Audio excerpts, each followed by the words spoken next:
For more on Ebola, I'm joined by Dr. Devi Numpion-Brumpel. She's a physician and an assistant professor at NYU School of Medicine, and we appreciate you joining us, doctor. So let's pick up on what Courtney's talking about and dig in a little deeper. So they're screening at these airports, right? Taking temperatures, doing all those types of things.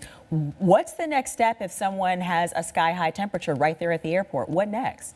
Well, so they have to isolate them, which I'm glad that they have these rooms at Bellevue at a hospital, because I was a little bit concerned before that if you just take people who might have a fever, I mean, they may not have Ebola, they may have other things, but if you put them in these rooms and you don't really clean them in between to the standards that you need, the people could actually get sick from this whole process, you know, catch something else in the process. So if they take them to these isolation wards, then they can observe them to see if they develop any symptoms, and at least, you know, the people who go into those rooms afterwards should be safe. So how do you predict this going? Because often people have fevers. It's not that uncommon. Exactly. So I think we're going to catch people with a lot of other things besides Ebola. I mean, you don't even have to have an infectious disease to have a fever. You can have a fever because your body's fighting something. So it could be something like the flu or enterovirus, or it could be something else. Like even if a person has a blood clot from being on the plane, they could develop a fever. If they have cancer, they can get a low-grade fever. So that's one of the downsides of this approach, which is basically profiling, but you're kind of grouping in a lot of people that don't need to be in this group. Exactly, and it's a little bit dangerous too if you think about it just in terms of people's personal freedoms, because especially at this time we're getting into flu season. So many people have colds, people have allergies, they have all kinds of things. So if they're just sort of taken and then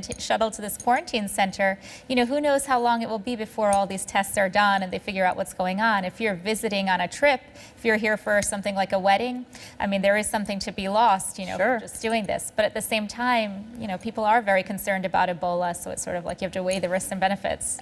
Doctor, is some of the concern coming from the fact that some people still aren't convinced that we really know how people get Ebola?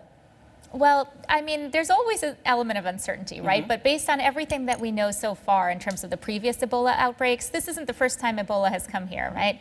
Well, to the U.S., but I mean in terms of affecting the globe. So, you know, based on those other outbreaks, they found out that it's only spread through bodily fluids. So we're talking about blood and urine, for example, or feces, vomit, things like that. And there's no evidence that really goes against that, because if you think about it, if something is spread so easily, like the flu, where you could touch something and somebody else could get it, we would have a lot more cases than we do right now in the U.S. I mean, we're following individual cases, whereas if it was something like that, we'd be talking about clusters, you know. So we have a lot to learn from the fact that this has happened before. Exactly. So we don't know everything. I mean, our knowledge is limited, but we know enough to be able to try to protect ourselves.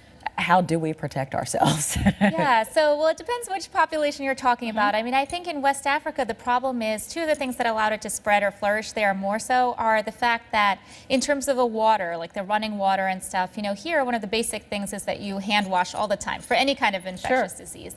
There it's hard. If you don't have running water, you're going to have a problem. If you don't have the things to treat Ebola, we're talking about just like fluids and food to keep your body well hydrated so you can fight the virus. I mean, that's what we're doing here too with IV fluids and stuff.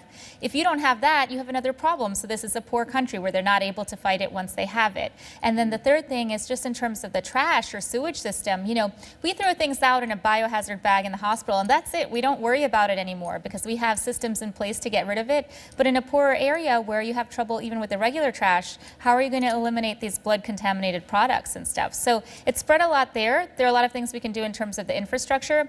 Here, in terms of protecting ourselves, I think we are taking the appropriate steps.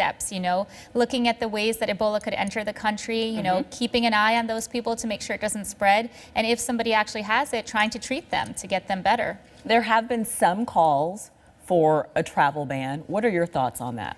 Well, I think it's, you know, I understand people asking for that. I think that's very reasonable to think, how can we stop Ebola from getting into the country? But there are a few other things to consider. You know, if we have a travel ban, the problem is, well, there are a few.